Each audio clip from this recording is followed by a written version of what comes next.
이런 짓을 저지른 이중구는 어떻게 잡혔나요?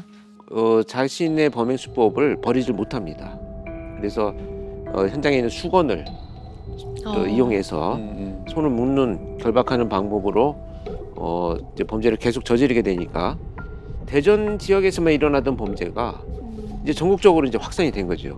그러다가 이제 2004년 1월 광주에서 발생한 그 강간 사건, 그다음에 2005년 논산에서 발생한 강간 사건을 대조하던 중에 이 양쪽 CCTV에서 드디어 동일한 차량이 포착이 됩니다. 드디어 이제 실마리가 좀 풀리기 시작하네요. 네. 광주에서 비슷한 사건이 났어요. 발발이 사건하고 똑같은 정말로 유사한 범죄가 났어요. 거기도 가스 배관 타고 침입을 해가지고 타올을 찢어가지고 포박을 한 다음에 성폭행하고 돈을 뺏어가지고 차를 타고 도망을 왔어요. 그런데 광주에서 대전으로 들어오는 차가 3대가 있었어요. 3대가 있었는데 그중에 90km 이상 오버된 차가 이중구 차였어요. 아무래도 이상하다. 저 친구를 한번 확인만 한번 해보자. 뭐 때문에 이렇게 빨리 왔나. 그래서 그 집을 처음 가게 됐던 거죠.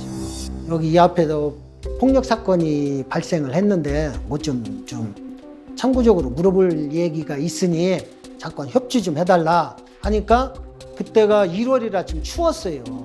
그러니까 내가 옷 좀 입고 나오겠다. 잠깐만 기다리라고 해서 저희는 뭐 그 당시는 범인인지 모르고 밖에서 알았다. 나올 때까지 기다린 거지. 한참 있어도 안 나오는 거야. 그래가지고 다시 문을 열고 들어갔더니 보니까 벌써 안방 창문을 통해서 3층에 있었는데 1층으로 도망간 거예요. 가스 배관을 타고. 이거 100% 발발이 맞다. 아니 가스 배관을 타고 3층에서 1층으로 도망을 쳤다고? 아 진짜 발발이 답네요. 진짜. 본인이 본인인 걸 밝혔네요. 아주. 네. 그렇죠. 결국 이제 대전 동부경찰서에서 이 본격적인 재수사를 돌입한 지 만 1년 만에 드디어 그 대전 연쇄 성폭행범 피의자로 이중구를 특정하게 되는 순간입니다. 근데 그렇게 어려웠지만 결국은 잡기는 잡은 거잖아요.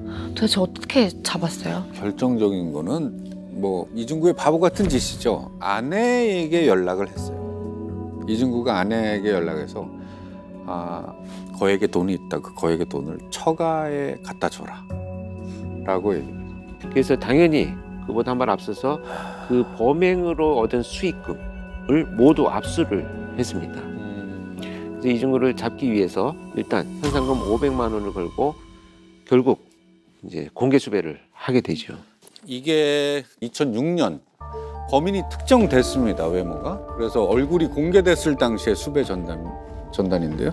이름은 이중구 45세, 157cm 왜소한 체격, 눈 밑에 오래된 상처가 있습니다. 허벅지에 털이 많음. 그리고 당시의 이 신고 보상금, 현상금 500만 원이었으면은 이 정도는 어느 수준이라고 봐야 되나? 그 당시. 뭐 현상금으로 범죄의 경중을 우리가 비교하는 것은 좀 적절하지는 않습니다만 이 성범죄를 수배하면서 현상금을 거는 것은 사실 흔하지는 않습니다. 왜냐하면 이렇게 신원이 확정된 경우에는 수사를 통해서 빨리 체포를 해야 되는 것이 급선무인데 그 체포가 늦어지다 보니까 이제 더 많은 피해를 양산하는 것을 좀 막기 위해서 현상금을 500만 원 걸었다는 것은 그만큼 수사팀도 절박했고 뭔가 지금 수사가 진행되지 않는 이런 상황이라는 것을 좀 대변할 수도 있고요. 근데 저는 마음이 너무 안 좋은 게 수배 전단을 만들었던 게 이제 피해자분들의 진술로 의해서 만들어졌다고 하는데 그 진술을 하는 과정에서 다시는 떠올리고 싶지 않은 그 사람을 떠올리면서 이렇게 진술을 해주셨다는 말이 정말 너무 마음이 아파요. 네, 마음 아픈 얘기죠. 근데 그분들은 이제 용기를 내서 또 다른 피해자가 없도록 이제 여러 장치를 통해서 이제 이런 몽타주를 하도록 하죠. 네. 근데 이중구가 자기 아내가 정말 그렇게 그리웠나 봅니다. 도망치는 그 신세에서 아내에게 또 전화를 겁니다. 그래서 결국 그걸 추적해서 서울의 천호동의 한 PC방에서 인터넷 게임을 하고 있던 이중구를 검거하는 데 성공했습니다. 이게 공개 수배가 내려진 엿새 만에 벌어진 일입니다.